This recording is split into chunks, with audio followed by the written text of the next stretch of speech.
Jimmy G from Craven Strange in New York, and thank you for listening to Galaxy 107 FM.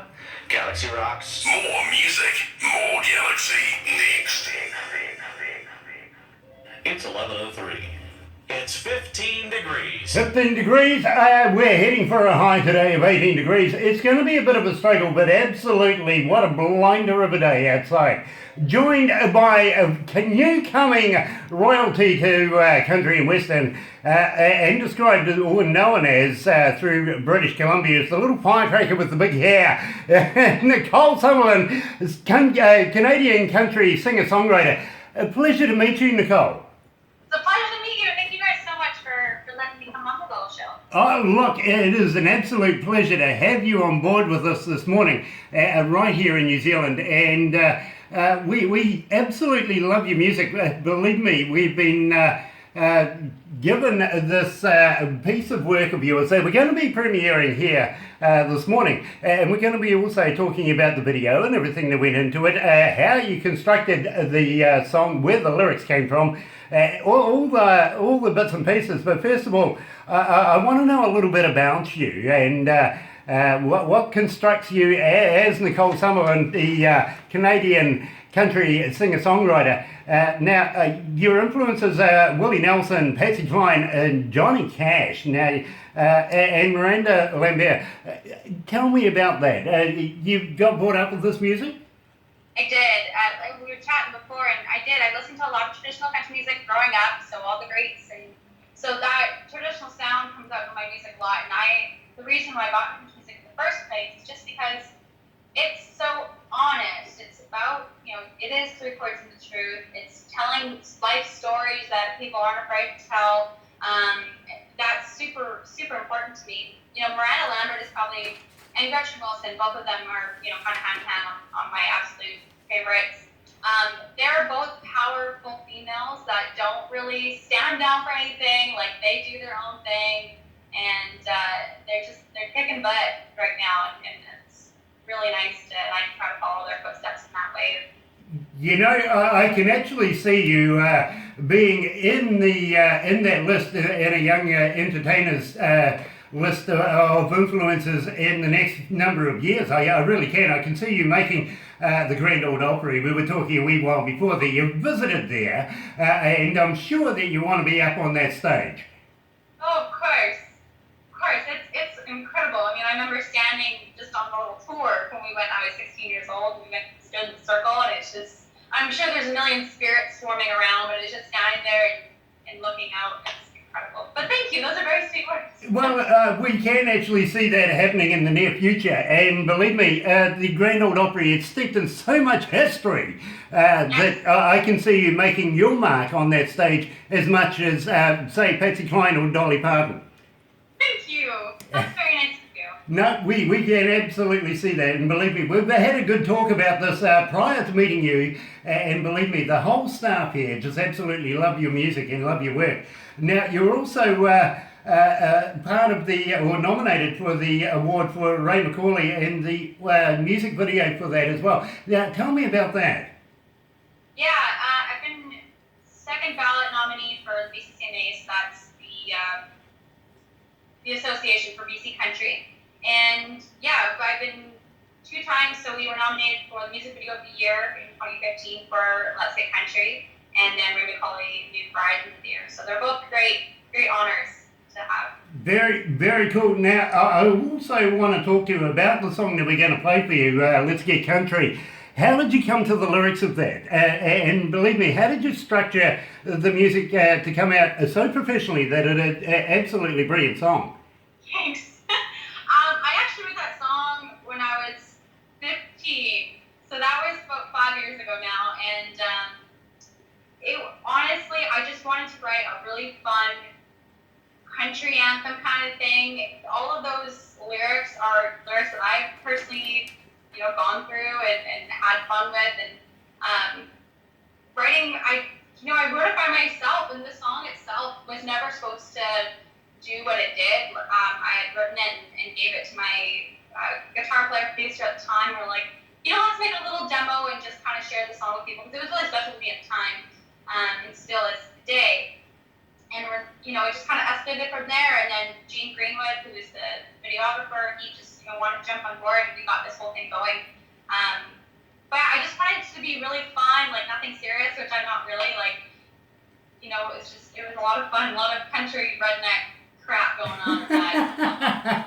I can understand. In fact, I can relate. Now, where did you get it recorded? What was the production team there?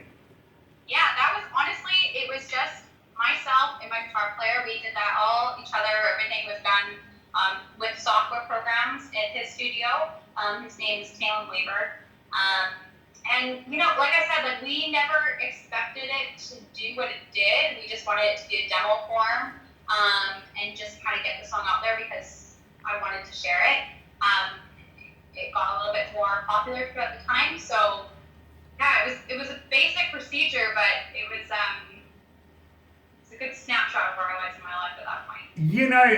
We actually only played it for the very first time this morning on the Breakfast Show, and I can say I was privileged enough to be able to drive that one through. And as soon as we started playing it, our internet just started going wild here with requests of finding out more about you and who you were, whether you had other work coming up, and what you've got in the near future, and how the fans can get hold of you and download more music. So we're going to go there very, very shortly.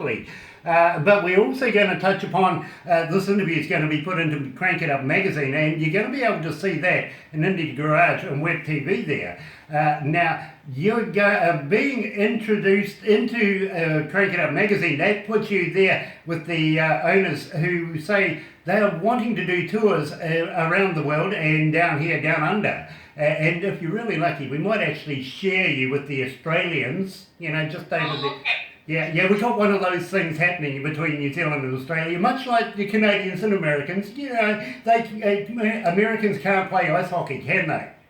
Yeah, well, I don't want to get into that. 'Cause I might get Oh, come on, let's go down that road. I mean, surely the Wayne Gretzky is the god of ice hockey, all to come. Even now, apparently, he's playing golf or something. Maybe he can teach Tiger how to hit a ball again. He could. Maybe they can all just team up like the Avengers did. There you go. Well, we here in New Zealand, we have a love-hate relationship with our neighbours, Australia. And as I say, we may share you with them if they're extra especially nice to us.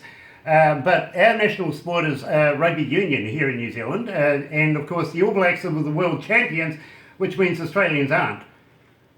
For rugby? For rugby, yeah. Wow, that's an aggressive sport. Well, it's the sport we all grew up with as children, if you know what I mean. No, totally.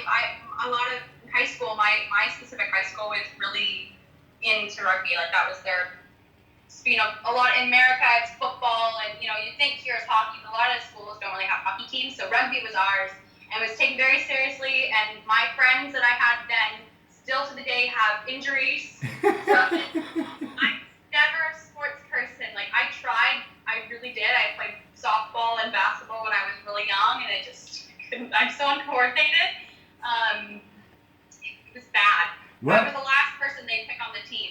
All of them. Unfortunately, I was always the first one. I was the roughest of the team when I went to high school. And the place I went to high school, right across the road, they had a hospital. Funny that. That's convenient. Yep, and every visiting team that came to our little town to play against us, 4 or 5 of them ended up visiting what they called Grant's office.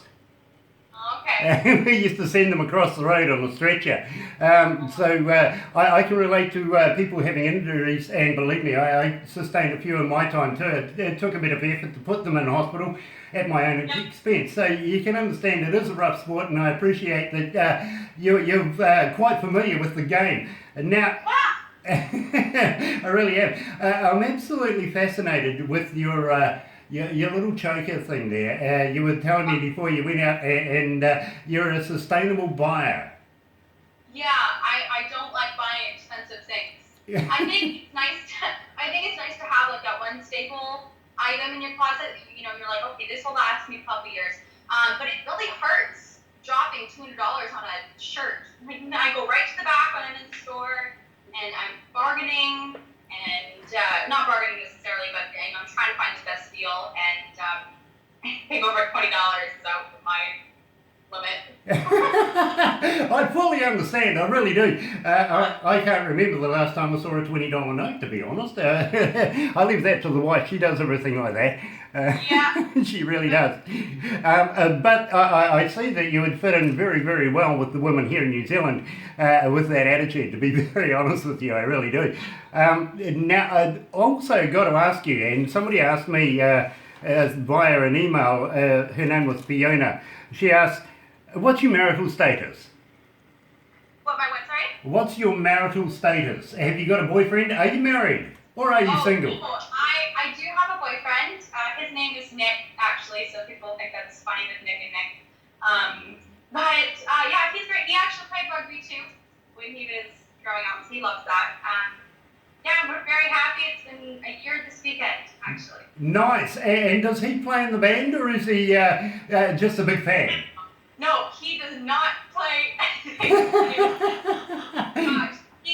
He always says that he will, like, just to get into festivals with me when I'm playing. We just had a conversation the other day about being my roadie, so he can carry the gear. But no, definitely, I tried teaching him guitar once. Didn't go so well. So yeah, no, he's definitely not. I get that, I really do. Believe me, I started out many, many years ago as a roadie, and I was just absolutely useless at playing instruments. Well, actually, I can play pretty much every instrument, but I feel I'm useless, so I play for myself. I won't let anybody else hear me. And believe me, talking to somebody who's such a fascinating singer, I can't sing. I sing tenor, or maybe 12 miles away from anybody. Well, that's okay, because then you can just sing really loud, and it doesn't even matter. Even the shower has stopped working every time I start doing that. It just, it won't put up with me anymore. Now, I also want to know about touring in the near future. What have you got planned for the British Columbian audiences here or over there in Canada? Yeah, we're doing a couple shows in BC coming up.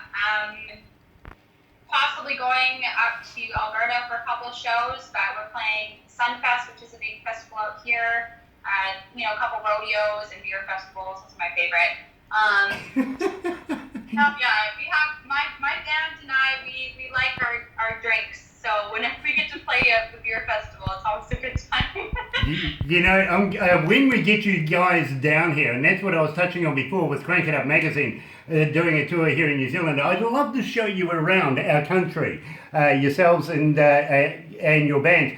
And we're going to bring a few other bands here to New Zealand as well that we will integrate you with. And believe me, the way it's shaping up at the moment, as far as drinking and everything else that goes along, we're going to be arrested within the first couple of hours. We really are. We love to have a good time here in New Zealand, and we would love to be able to put you in front of New Zealand audiences. I think they would just absolutely eat you up. That would be wicked. I would love that. Yeah, we like to have a good time. Bourbon, beer, and bands. Fair enough too, but unfortunately here in New Zealand we don't have the same luxuries that you have in Canada, where we can't go to McDonald's and get a bucket of chicken and a couple of joints. Yeah, not quite. That's okay though. You can make your own party somehow. Oh yeah, look, even though it's illegal, I'm sure that somewhere along the line we might be able to find a roadie in gumboots that might be able to take care of us for that. Sure. Yeah. So tell the boys, don't be afraid. We'll take care of them. We really will. In the meantime, what I'm going to do now is I'm actually going to play your song Let's Get Country, and then we'll have a little chat about things right after that. You're right here at Galaxy 107 FM, joined by Nicole Sumerlyn. Here's her song, Let's Get Country.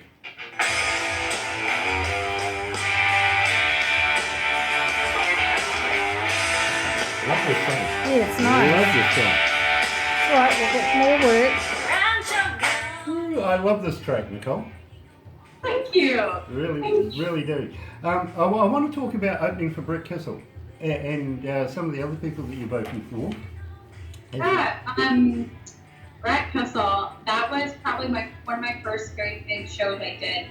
I did it with a friend of mine, Jesse Mast, and he brought me on as a special guest because we had a song that we did at the time that was on radio, and I came out and did a couple songs with them on their little show, and yeah, it was a lot of fun to have that whole stage, and we had the lights and everything, and the crowd was pretty cool. So that was a good experience. Excuse me for a sec. I've got somebody in the reception. I'm just going to check this out. Oh, well, you're back with me, but it's not on air. It's just you and I. Sorry, Wow. I'm right Yeah. back. All right. You okay The receptionist has come back to work. She's also a caregiver, you see, so she gets called out from time to time. And it was just a strange voice. She's talking on the phone. Anyway, we'll go back to the desk and have a little chat. now? Beautiful song. Oh, it's a great catchy. song. Oh, I love this song.